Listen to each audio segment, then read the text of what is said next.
Yo les gens, aujourd'hui on se retrouve pour une nouvelle vidéo. Ce sera la première vidéo de ma série sur, sur mon opération. J'ai fait la petite fiche, j'ai beaucoup travaillé. J'espère que ça vous plaira. Je vais parler de 5 points différents. Le premier ce sera des chiffres que j'ai trouvés par rapport à l'obésité en Belgique. Le deuxième ce sera des causes.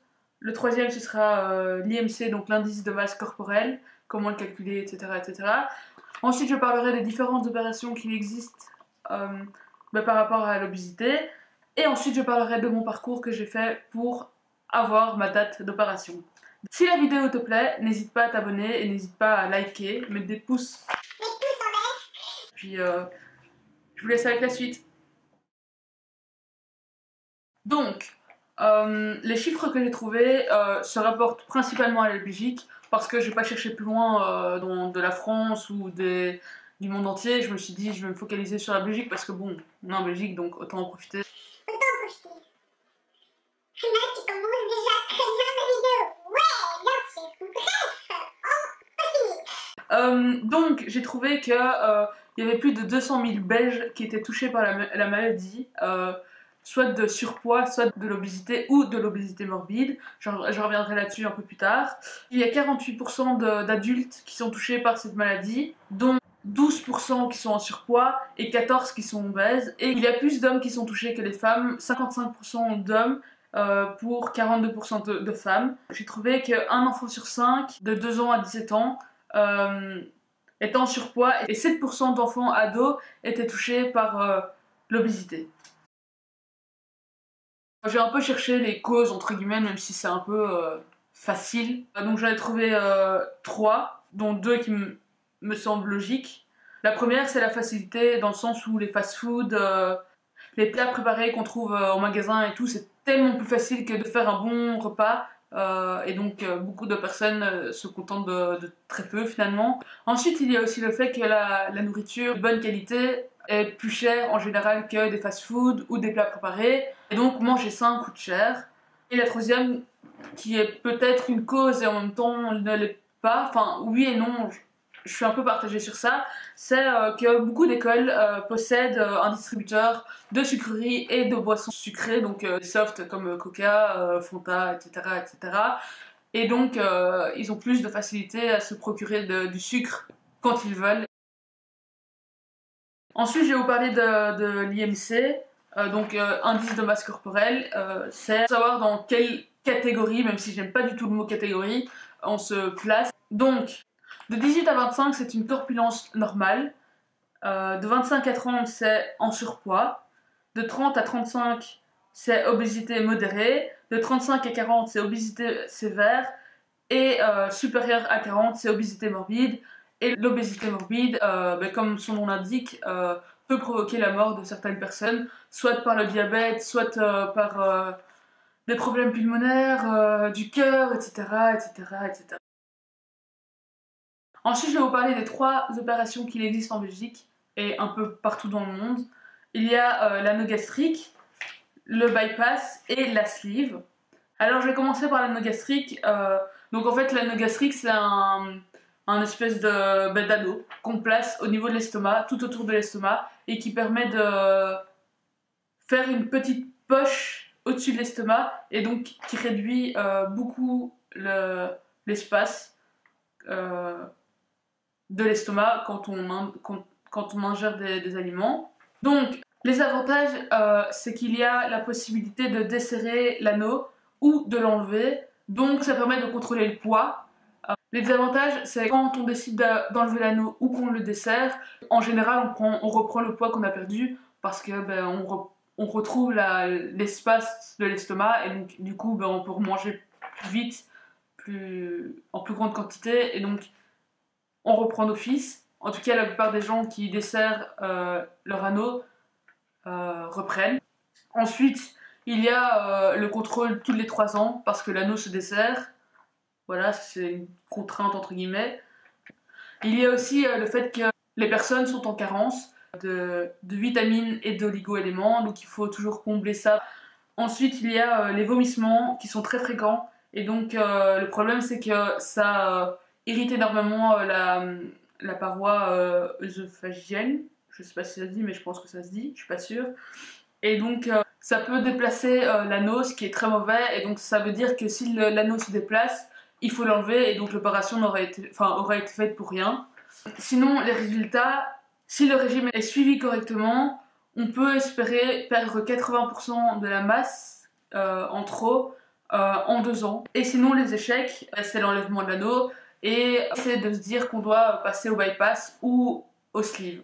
Alors, pour le bypass, c'est une réduction de l'estomac en poche et dont une partie de l'intestin est raccrochée à cette poche d'estomac pour que quand on ingère la nourriture, le trajet soit beaucoup plus rapide et donc que le corps n'ait pas le temps d'absorber toutes les graisses, etc. Les avantages, il n'y a pas de corps étranger, donc beaucoup moins de risques d'allergie, etc., de complications.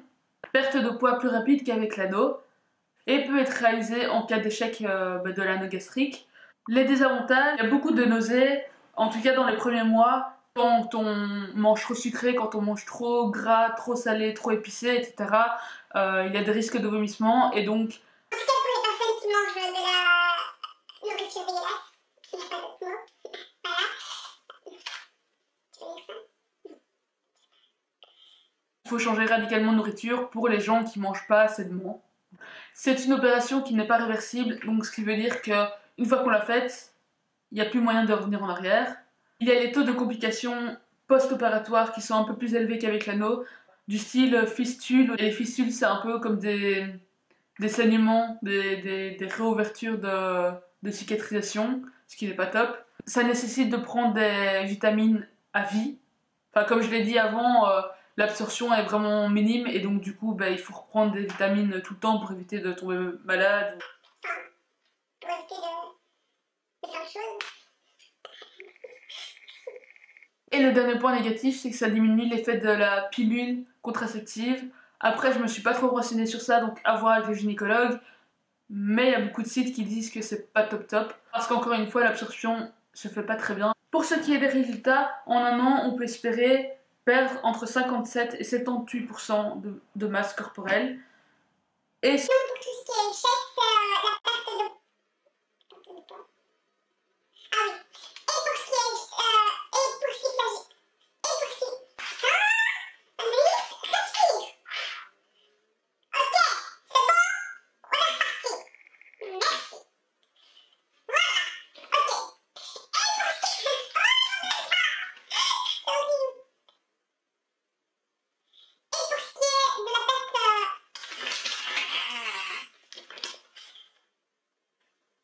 J'en ai marre.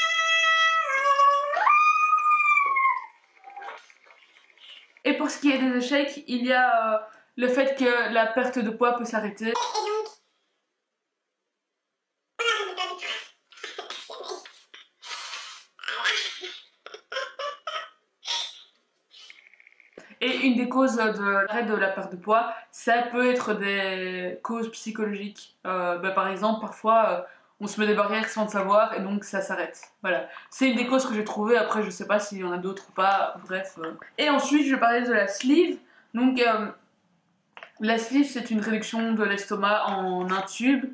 On ne rattache pas l'intestin à la poche de l'estomac comme pour le bypass. Ça n'a rien à voir.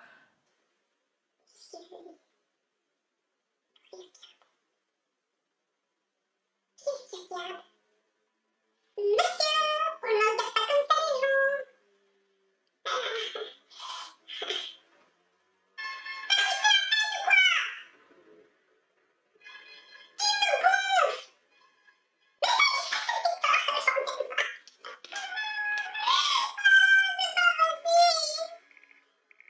Pour ce qui est des avantages, il n'y a pas de corps étranger, donc encore une fois, moins de risques d'allergie, etc. ou de rejet. L'opération est plus simple que le bypass. Il y a possibilité de passer au bypass si on trouve que la perte de poids n'est pas ce qu'on attendait. Il y a une sensation de coupe-faim, donc on n'a pas faim en fait. Il n'y a pas de malabsorption, donc pas de risque de carence au niveau des vitamines et tout. Pour les points négatifs, il y a l'ablation définitive de 2/3 de l'estomac. Il n'y a pas d'ajustement possible, il y a des risques de reflux. Pour ce qui est des résultats, j'ai pas vraiment trouvé ce que je voulais. De mon point de vue, l'efficacité elle est plus. La perte de poids est assez rapide et elle est peut-être plus rapide qu'un bypass, mais ça reste encore à prouver au fur et à mesure du temps. Et pour ce qui est des échecs, j'ai pas trouvé grand chose, mais je pense que ça dépend principalement de la discipline qu'on s'impose. J'ai trouvé sur plusieurs sites qu'il y avait beaucoup de personnes qui perdaient très peu de poids ou qui en perdaient beaucoup et puis d'un coup ça s'arrêtait et qui reprenaient le poids. Et pour finir la vidéo, je vais vous parler du parcours que j'ai dû suivre avant d'avoir une date d'opération. Donc, comme toute opération, donc j'ai eu un premier rendez-vous avec le chirurgien qui m'a expliqué un peu les causes, les conséquences, le pourquoi du comment. Il m'a mesuré, il m'a pesé et il a un peu regardé si je rentrais dans la catégorie des personnes qui se font opérer. Ensuite, j'ai dû faire une prise de sang pour voir si tout était nickel. J'ai dû faire une gastroscopie, donc c'est un tube qu'on passe pour voir s'il n'y a pas d'ulcère ou voilà. J'ai dû faire un scanner et un scanner où on avale un produit pour voir si ça passe bien, donc voilà. Ensuite, j'ai dû aller chez l'endocrinologue.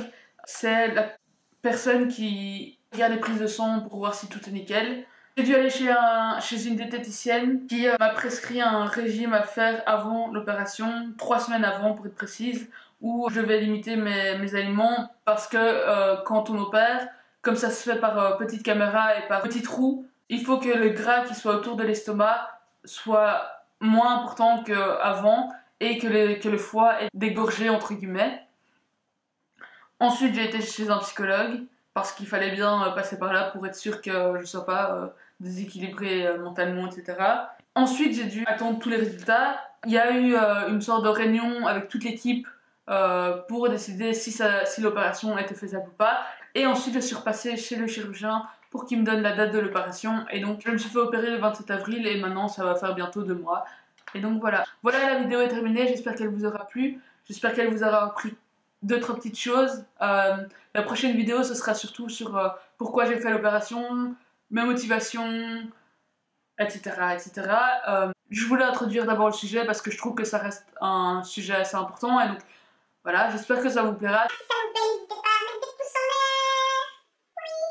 l'air. À vous abonner et puis à me dire en commentaire comme d'habitude ce que vous avez pensé de tout ça. Sur ce, moi je vous dis à très bientôt. De l'amour. Bye.